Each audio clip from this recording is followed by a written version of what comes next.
maaliif hin jee waan dhiyeenya kana deemaadhaa jiru sheekotii Oromoodhaa keessattuu Shi'amiin fa'aa mataa gad deebisanii warri kiristaanaatii warri maarreedhaatii jettan ani akkas hin jiru sheekotii Oromoodhaa kan xiqqeesse hordoftoota amantii Islaamaati.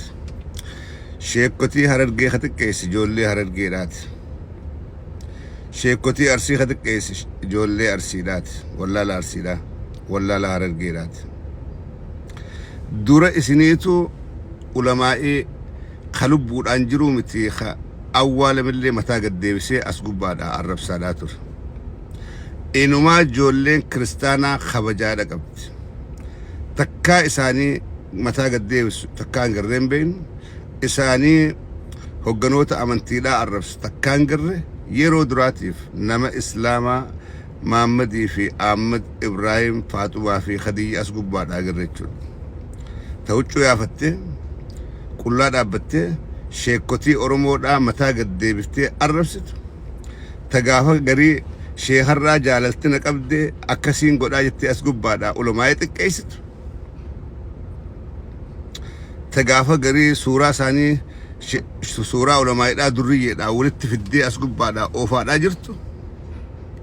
Warra amantii Islaamaatii hordofnaa jiru isiniitu xiqqeenya karaatti banee isiniitu arrabsiisaadhaa jira.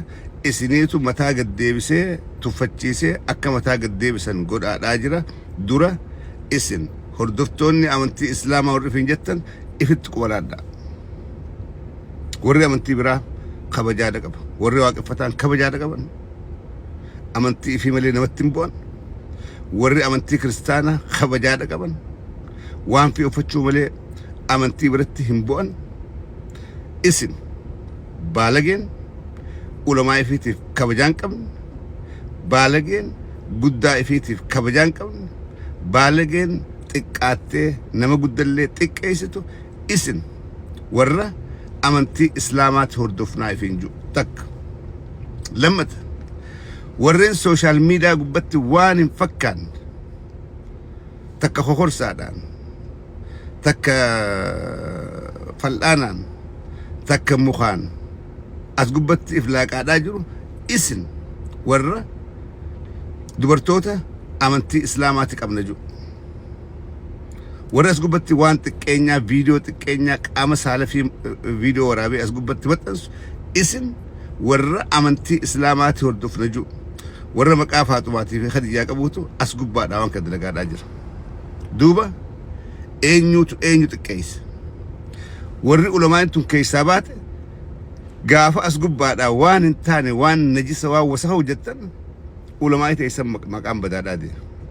Badii tana hundaa'u isiniitu qaba.